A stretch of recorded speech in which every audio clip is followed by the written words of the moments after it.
Muy buenos días, chicos, buenos días, jóvenes.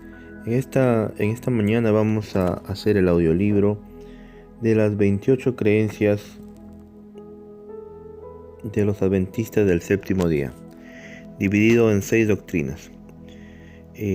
Vamos a estudiar ahora la doctrina de Dios en la quinta creencia, Dios el Espíritu Santo. Y vamos a iniciar con la lectura para que este material pueda servir para todos ustedes. Sin antes hacer una pequeña oración. Padre nuestro que estás en los cielos, Señor, te damos gracias por la oportunidad que nos das de poder aprender acerca de esta doctrina. Bendice a todas las personas que van a escuchar este material, este audiolibro. Te lo pedimos en el nombre de Jesús. Amén. Muy bien, comenzamos. Dios el Espíritu Santo. Creencia número 5. Dios el Espíritu Santo eterno desempeñó una parte activa con el Padre y el Hijo en la creación, la encarnación y la redención. Inspiró a los autores de las Escrituras. Infundió poder a la vida de Cristo. Atrae y convence a los seres humanos. Renueva a los que responden y los transforma a la imagen de Dios. Enviado por el Padre y el Hijo para estar siempre con sus hijos. Concede dones espirituales a la Iglesia. La capacita para dar testimonio en favor de Cristo y en armonía con las Escrituras. La guía a toda la verdad. Génesis 1, 2, Lucas 1:35, Lucas 4:18, Hechos 10:38, Segunda de Pedro 1:21, Segunda de Corintios 3:18, Efesios 4:11 y 12, Hechos 1:8, Juan 14:16 al 18, Juan 15:26, Juan 16 del 7 al 13. Comencemos. Si bien es cierto que la crucifixión había confundido, angustiado, aterrado a los seguidores de Jesús, la resurrección en cambio llevó el amanecer a sus días. Cuando Cristo quebrantó las ataduras de la muerte, el reino de Dios amaneció en sus corazones. Ahora sus almas ardían con un fuego que no se podía apagar. Desaparecieron las diferencias que tan solo pocas semanas antes habían levantado perversas barreras entre los discípulos. Confesaron sus faltas los unos a los otros y abrieron más completamente sus corazones para recibir a Jesús, su Rey que había ascendido.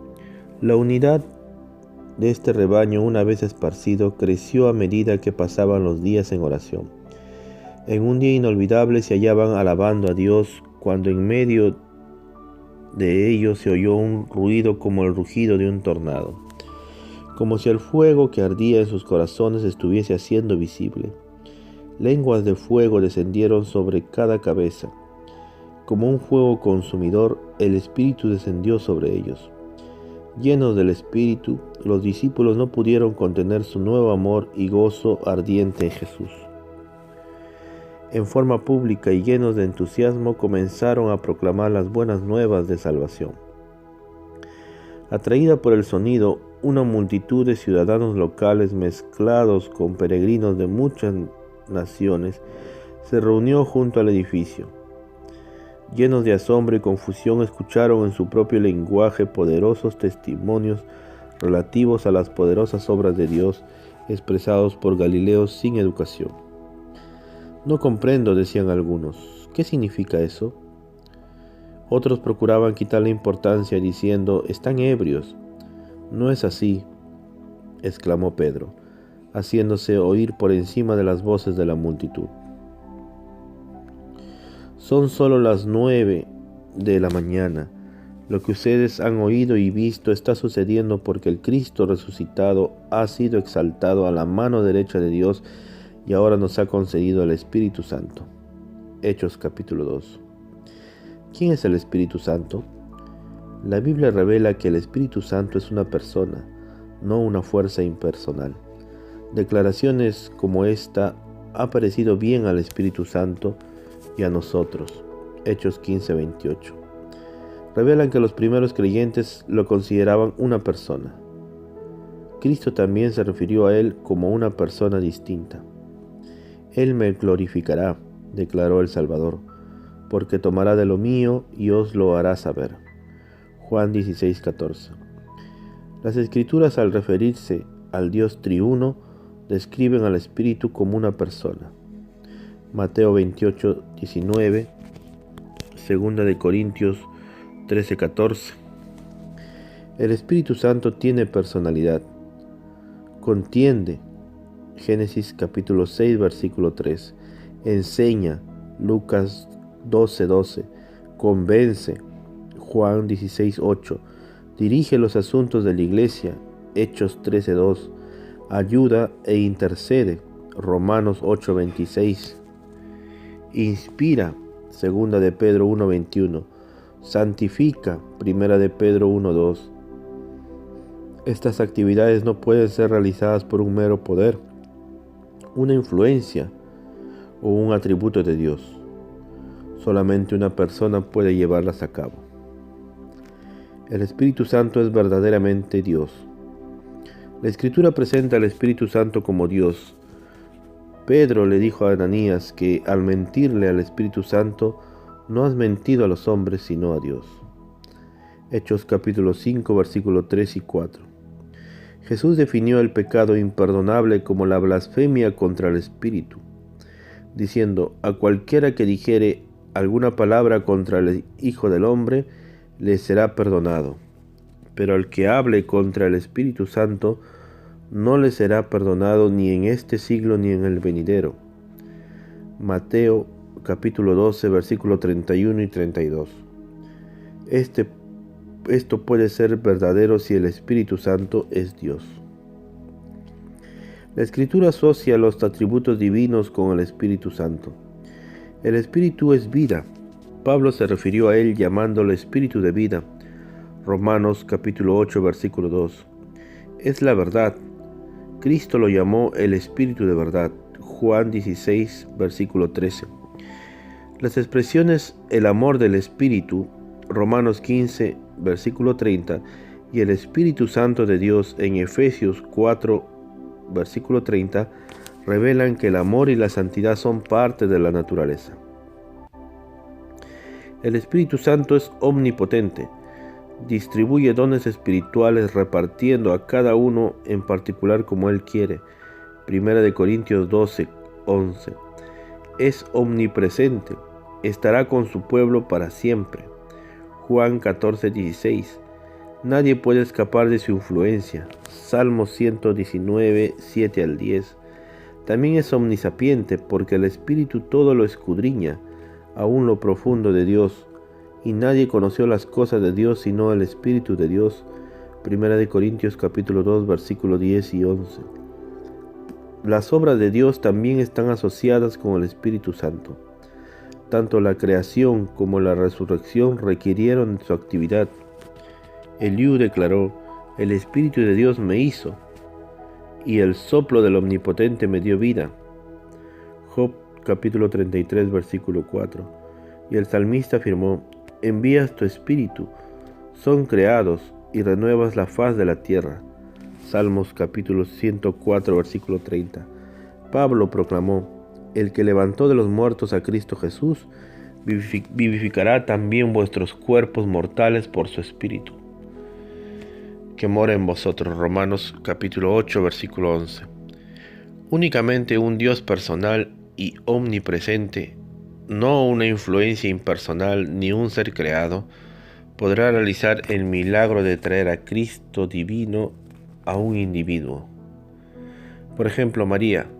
En el Pentecostés, el Espíritu hizo que Jesús, el único Dios hombre, estuviese universalmente presente en la vida de todos los que estuviesen dispuestos a recibirlo. En la fórmula bautismal se considera que el Espíritu Santo es igual al Padre y al Hijo. También en la bendición apostólica en 2 de Corintios capítulo 13, versículo 14. Y en la enumeración de los dones espirituales en 1 de Corintios capítulo 12, versículos 4 y 6. El Espíritu Santo y la Deidad. Desde la eternidad, Dios, el Espíritu Santo, vivía en la Deidad como su tercer miembro. El Padre, el Hijo y el Espíritu Santo son igualmente eternos, aun cuando los tres están en posición de absoluta igualdad. Dentro de la Trinidad opera una economía de función. La mejor forma de comprender la verdad acerca de Dios, el Espíritu Santo, es verla a través de Jesús. Cuando el Espíritu Santo desciende sobre los creyentes, viene como el Espíritu de Cristo. No viene por su propia cuenta, trayendo sus propias credenciales. Su actividad en la historia está centrada en la misión salvadora de Cristo. El Espíritu Santo estuvo activamente involucrado en el nacimiento de Cristo. Lucas capítulo 1, versículo 35. Confirmó su ministerio público en ocasión de su bautismo. Mateo capítulo 3, versículos 16 y 17. Y puso los beneficios del sacrificio expiatorio de Cristo y su resurrección al alcance de la humanidad. Romanos capítulo 8, versículo 11. En la deidad, el Espíritu parece ocupar el papel de ejecutor. Cuando el Padre dio a su Hijo al mundo, Juan capítulo 3, 16, fue concebido del Espíritu Santo. Mateo capítulo 1, 18 al 20. El Espíritu Santo vino para completar el plan, para hacerlo una realidad. La íntima participación del Espíritu Santo en la obra de la creación se pone en evidencia al notar cómo estuvo presente durante el proceso. Génesis 1:2. El origen y el mantenimiento de la vida dependen de su operación. Su partida significa muerte. Dice la Escritura que si Dios pusiese sobre el hombre su corazón y recogiese así su espíritu y su aliento, toda carne perecería juntamente y el hombre volvería al polvo. Juan capítulo 34, versículo 14 y 15. Podemos vislumbrar reflejos de la obra creativa del Espíritu en la obra de regeneración que realiza en todo individuo que abre su vida a Dios. Dios realiza su obra en los individuos por medio del Espíritu Creador. De ese modo, tanto en la encarnación como en la creación y la renovación, el Espíritu viene para cumplir las intenciones de Dios. El Espíritu prometido. Hemos sido destinados para ser la morada del Espíritu Santo. 1 Corintios 3:16. El pecado de Adán y Eva los separó tanto del jardín del Edén como del Espíritu que moraba en ellos. Esta separación continua, la enormidad de la maldad manifestada antes del diluvio, llevó a Dios al punto de declarar: no contenderá mi espíritu con el hombre para siempre. Génesis capítulo 6, versículo 3. En los tiempos del Antiguo Testamento, el Espíritu equipó a ciertos individuos para que realizaran tareas especiales. Números 24:2, Jueces 6:34, 1 de Samuel 10:6. En ciertas ocasiones se lo presenta en ciertas personas. Éxodo 31:3, Isaías 63:11. Sin duda, los creyentes genuinos siempre han tenido un sentido de su presencia, pero la profecía predijo un derramamiento del Espíritu sobre toda carne. Joel 2:28. Es decir, una época en la cual una manifestación mayor del Espíritu inauguraría una nueva era. Mientras el mundo permanecía en las manos del usurpador, el derramamiento de la plenitud del Espíritu debió esperar. Antes que el Espíritu pudiera ser derramado sobre toda carne, Cristo tendría que llevar a cabo su ministerio terrenal y ofrecer el sacrificio de la expiación. Refiriéndose al ministerio de Cristo como un ministerio del Espíritu, Juan el Bautista dijo: yo a la verdad os bautizo con agua, pero el que viene tras mí os bautizará en Espíritu Santo y fuego. Mateo capítulo 3, versículo 11. Pero los evangelios no muestran que Jesús haya bautizado con el Espíritu Santo. Cuando faltaron solo unas horas para su muerte, Jesús prometió a sus discípulos: yo rogaré al Padre y os dará otro Consolador, para que esté con vosotros siempre. El Espíritu de verdad, Juan 14, 16 y 17, lo dice así: fue recibido en la cruz el bautismo prometido del Espíritu? Ninguna paloma apareció en ese viernes de crucifixión, tan solo oscuridad y relámpagos. No fue sino hasta que después de su resurrección que Jesús sopló el Espíritu sobre sus discípulos. Juan 20:22. El Salvador declaró: «He aquí yo enviaré la promesa de mi Padre sobre vosotros, pero quedad vosotros en la ciudad de Jerusalén hasta que seáis investidos del poder de lo alto». Lucas 22:49.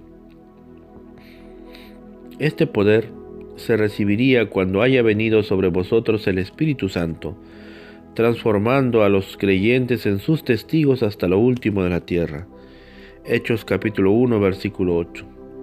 Juan escribió: «Aún no había venido el Espíritu Santo porque Jesús no había sido aún glorificado». Juan capítulo 7, versículo 39. La aceptación del sacrificio de Cristo por parte del Padre era requisito básico para el derramamiento del Espíritu Santo. La nueva era amaneció recién cuando nuestro Señor victorioso fue sentado en el trono del cielo. Solo entonces podría enviar al Espíritu Santo en su plenitud. Pedro dice que después de haber sido exaltado por la diestra de Dios, ha derramado esto que vosotros veis y oís. Hechos capítulo 2, versículo 33. Sobre sus discípulos, los cuales, anticipando ansiosos este conocimiento, se habían reunido unánimes en oración y ruego. Hechos capítulo 1, versículos 5 y 14.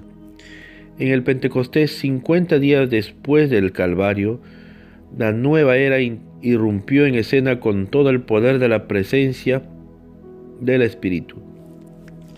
Y de repente vino del cielo un estruendo como de un viento recio que soplaba, el cual llenó la casa donde estaban sentados los discípulos, y fueron llenos del Espíritu Santo. Hechos capítulo 2, versículos del 2 al 4. Ambas misiones, la de Jesús y la del Espíritu Santo, eran totalmente interdependientes. La plenitud del Espíritu no podría ser concedida hasta que Jesús hubiese completado su misión. Y Jesús por su parte fue concebido del Espíritu Santo. Mateo 1:8. Bautizado con el Espíritu. Mateo 1:9. Guiado por el Espíritu. Lucas 4:1. Realizando milagros por medio del Espíritu. Mateo 12:24. Y ofreciéndose a sí mismo en el Calvario por medio del Espíritu. Hebreos 9:14 y 15. Y en un sentido siendo también resucitado por el Espíritu. Romanos 8:11.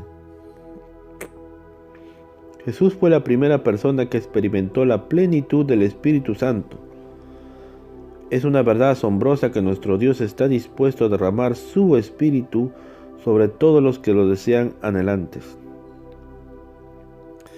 La misión del Espíritu. La noche antes de la muerte de Cristo, las palabras que pronunció acerca de su inminente partida turbaron en gran manera a los discípulos. Inmediatamente les aseguró que recibirían el Espíritu Santo como su representante personal, no serían dejados huérfanos.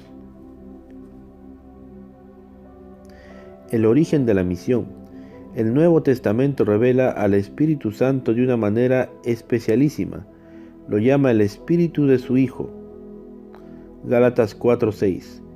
El Espíritu de Dios, Romanos 8:9, el Espíritu de Cristo, Romanos 8:9 y 1 de Pedro 1:11, y Espíritu de Jesucristo, Filemón 1:19. ¿Quién originó la misión del Espíritu Santo, Jesucristo o Dios el Padre? Cuando Cristo reveló el origen de la misión del Espíritu Santo a un mundo perdido, mencionó dos fuentes. Primero se refirió al Padre: «Y yo rogaré al Padre y os dará otro Consolador». Juan 14:16. Ver también 15:26 del Padre. Identificó el bautismo del Espíritu Santo llamándolo la promesa del Padre. Hechos 1:4.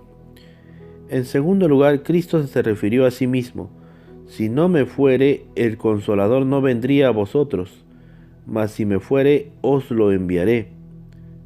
Juan 16:7. De este modo el Espíritu Santo procede tanto del Padre como del Hijo. Su misión en el mundo. Podemos reconocer el señorío de Cristo únicamente por medio de la influencia del Espíritu Santo, dice Pablo.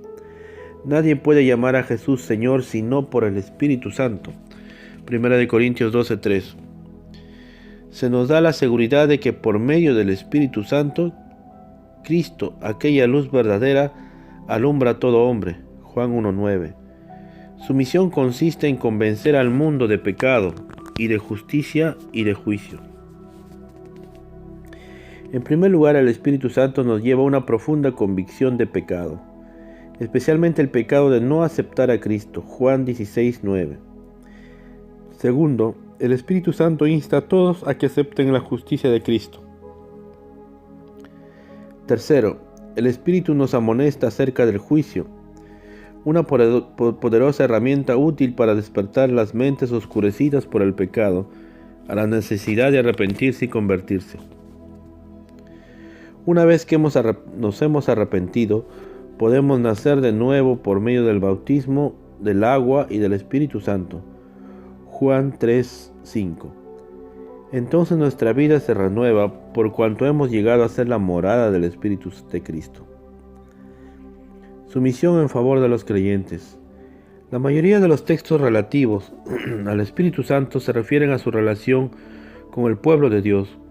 Su influencia santificadora lleva a la obediencia. 1 Pedro 1:2. Pero nadie continúa experimentando su presencia sin cumplir ciertas condiciones. Pedro dijo que Dios ha concedido el Espíritu a los que obedecen continuamente. Hechos 5:32.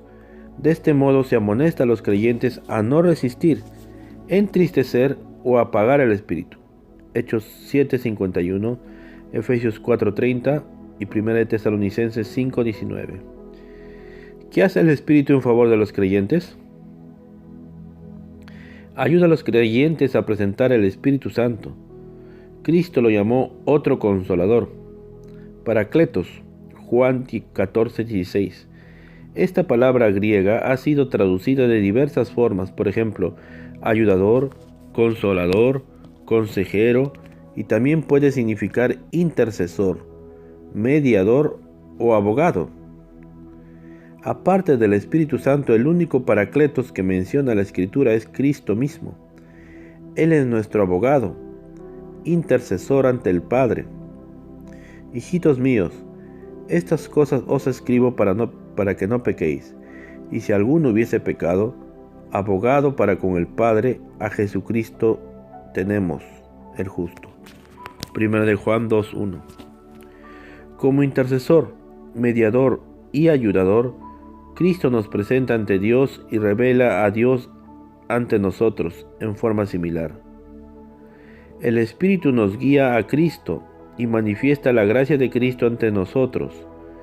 Esto explica por qué se llama al Espíritu Espíritu de gracia, Hebreos 10:29.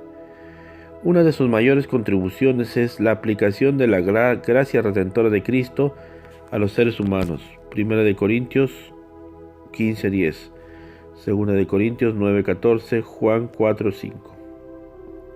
Segundo, nos trae la verdad de Cristo. Cristo se refirió al Espíritu Santo llamándolo el Espíritu de verdad. Juan 14:17, 15:26, 16:13. Sus funciones incluyen hacernos recordar todo lo que yo os he dicho. Juan 14:26. Y guiarnos a toda verdad. Juan 16:13.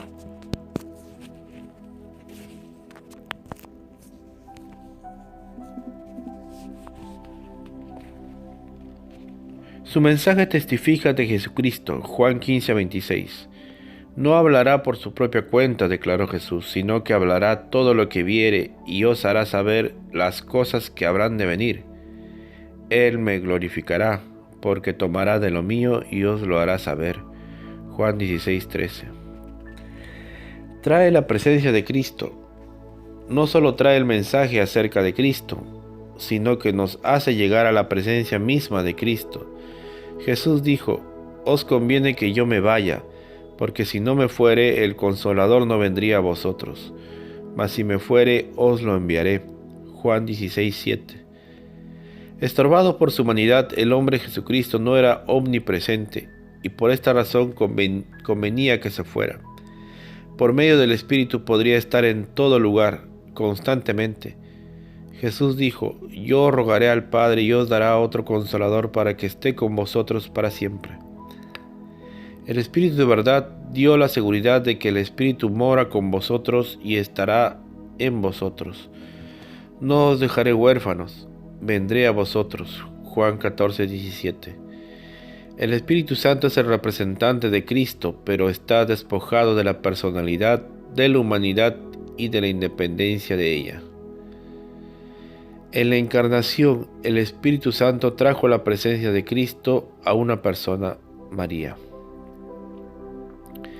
En el Pentecostés, el Espíritu trajo al Cristo victorioso al mundo. Las promesas de Cristo: no te desampararé ni te dejaré, Hebreos 13:5, y he aquí yo estoy con vosotros todos los días hasta el fin del mundo, Mateo 28:20, se cumplen por medio del Espíritu. Por esta razón el Nuevo Testamento le adjudica al Espíritu un título que en el Antiguo Testamento nunca aparece: el Espíritu de Jesucristo. Filemón 1:19. De la misma manera como por el Espíritu Santo, tanto el Padre como el Hijo hacen su hogar en el corazón de los creyentes. Juan 14:23. Así también la única forma en que los creyentes pueden permanecer en Cristo es por medio del Espíritu Santo. Guía la obra de la Iglesia. Por cuanto el Espíritu Santo provee la presencia misma de Cristo, es el verdadero vicario de Cristo en el mundo. En su calidad de centro permanente de autoridad en todo lo que se refiere a la fe y a la doctrina, los caminos por los cuales guía a la Iglesia están enteramente de acuerdo con la Biblia. La norma distintiva del protestantismo, sin la cual éste tampoco existiría, es el hecho de que el Espíritu Santo es el verdadero vicario y sucesor de Cristo aquí en la tierra. La dependencia de organizaciones y dirigentes o de sabiduría terrenal significa poner lo humano en lugar de lo divino. El Espíritu Santo estaba íntimamente involucrado en la administración de la Iglesia Apostólica. Al seleccionar misioneros, la Iglesia obtenía su conducción por medio de la oración y el ayuno. Hechos 13:1-4. Los individuos seleccionados eran conocidos por su disposición a ser guiados por el Espíritu. El libro de Hechos lo describe diciendo que estaban llenos del Espíritu Santo. Hechos capítulo 13, versículo 52. Sus actividades estaban bajo el control del Espíritu. Hechos 16, 6-7. Pablo recordó a los ancianos de la iglesia que habían sido colocados en su posición por el Espíritu Santo. Hechos 20, 28. El Espíritu Santo jugó un papel importante en la resolución de serias dificultades que amenazaban la unidad de la Iglesia. De hecho, la Escritura introduce las decisiones del primer concilio de la Iglesia con las palabras: ha perecido bien al Espíritu Santo y no a nosotros. Hechos 15:26. Equipa a la Iglesia con dones especiales. El Espíritu Santo ha concedido dones especiales al pueblo de Dios. En los tiempos del Antiguo Testamento, el Espíritu de Jehová descansó sobre ciertos individuos, concediéndole poderes extraordinarios para conducir y librar a Israel. Jueces 3:10, Jueces 6:34, Jueces 11:29, así como la capacidad de profetizar. Números 11:17, Números 11:25-26, Segunda de Samuel 23:2. El Espíritu vino sobre Saúl y David cuando fueron ungidos como gobernantes del pueblo de Dios. Primera de Samuel 10:6, Primera de Samuel 10:10 y Primera de Samuel 16:13. En el caso de ciertos individuos, la recepción del Espíritu Santo les concedió capacidades artísticas especiales. Éxodo 28:3, Éxodo 31:3, Éxodo 35:30-35. También en el caso de la iglesia primitiva fue por medio del Espíritu Santo como Cristo concedió sus dones. El Espíritu distribuyó esos dones espirituales a los creyentes conforme a su voluntad, beneficiando así a toda la iglesia. Hechos capítulo 2, 38. 1 Corintios 12, 7. El Espíritu proveyó el poder especial necesario para proclamar el Evangelio hasta los fines de la tierra. Hechos 1, 8 hasta el capítulo 17. Parte 6. Llena el corazón de los creyentes. La pregunta que les hizo Pablo a los creyentes de Éfeso: ¿recibisteis el Espíritu cuando creísteis? Hechos capítulo 19, versículo 2. Es crucial para todo creyente. Al recibir Pablo la respuesta negativa, les impuso sus manos a los discípulos y recibieron el bautismo del Espíritu Santo. Hechos capítulo 19, versículo 6. Este incidente indica que la convicción de pecado que produce el Espíritu Santo y la obra del Espíritu al llenar la vida son dos experiencias diferentes. Jesús reveló la necesidad de ser nacido del agua y del Espíritu. Juan 3:5. Justo antes de su ascensión, mandó a los nuevos creyentes fuesen bautizados en el nombre del Padre, del Hijo y del Espíritu Santo. Mateo 28:19. En armonía con este mandato, Pedro predicó el don del Espíritu Santo debe ser recibido en el bautismo. Hechos capítulo 2, versículo 38. Y Pablo confirma la importancia del bautismo del Espíritu Santo en el capítulo 15, al extender el urgente llamado a que los creyentes sean llenos del Espíritu. Efesios 5:18.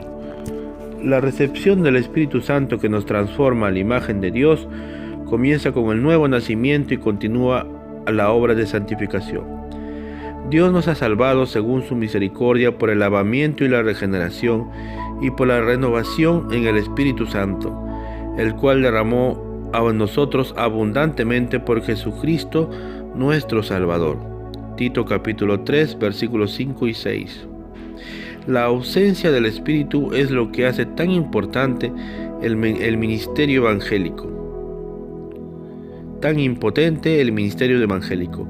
Puede poseerse saber, talento, elocuencia y todo don natural o adquirido, pero sin la presencia del Espíritu de Dios, ningún corazón se conmoverá, ningún pecador será ganado para Cristo. Por otro lado, si sus discípulos más pobres y más ignorantes están vinculados con Cristo y tienen los dones del Espíritu, tendrán un poder que se hará sentir sobre los corazones. Dios hará de ellos conductos para el derramamiento de la influencia más sublime del universo. El Espíritu es vital. Todos los cambios que Jesucristo efectúa en nosotros vienen del ministerio del Espíritu. Como creyentes deberíamos estar constantemente conscientes de que sin el Espíritu no podremos lograr nada. Juan 15:5. Hoy, el Espíritu Santo dirige nuestra atención al mayor don de amor que Dios nos ofrece en su Hijo Jesucristo. Ruega que no resistamos sus llamados, sino que aceptemos el único medio por el cual podremos ser reconciliados con nuestro amoroso y misericordioso Padre Celestial. Muy bien, queridos amigos, amados, esta ha sido la lectura de la creencia número 5, el Espíritu Santo. Espero que les haya servido y vamos a continuar con la siguiente creencia.